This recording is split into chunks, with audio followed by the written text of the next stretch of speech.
મહેસાણાની વિજાપુર એપીએમસીની ચૂંટણી યોજાઈ। ચેરમેન અને વાઇસ ચેરમેનની ચૂંટણી થઈ। ભાજપના મેન્ડેટના આધારે સર્વાનુમતે વરણી થઈ। રાજુભાઈ પટેલ વિજાપુર એપીએમસીના ચેરમેન બન્યા। બચુભાઈ પટેલની વાઇસ ચેરમેન પદ પર વરણી કરવામાં આવી છે। ચેરમેન અને વાઇસ ચેરમેનની ચૂંટણી થઈ। રાજુભાઈ પટેલ કે જેઓ આજે વિજાપુર એપીએમસીની ચેરમેન અને વાઇસ ચેરમેનની ચૂંટણી યોજાઈ। એમાં અમારા આદરણીય નરેન્દ્રભાઈ મોદી સાહેબ જે સતત ખેડૂતની ચિંતા કરવાવાળા અને જે પોષણક્ષમ ભાવ ટેકાના ભાવે જે ખરીદી થઈ રહી છે એના ભાગરૂપે આજે વિજાપુર એપીએમસીમાં ચૂંટણી યોજાઈ।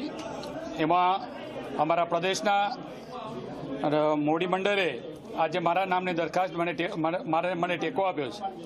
જ્યારે મારી નિમણૂક કરી છે ત્યારે હું પ્રદેશનો તમામ નેતાગણનો આભાર માનું છું।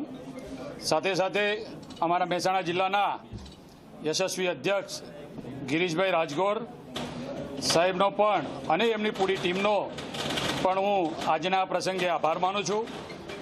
અને અમારા ટોટલ વિજાપુરની ટીમ અને મારા ટોટલ ડિરેક્ટરગણ એ તમામનો આજના પ્રસંગે હું આભાર માનું છું।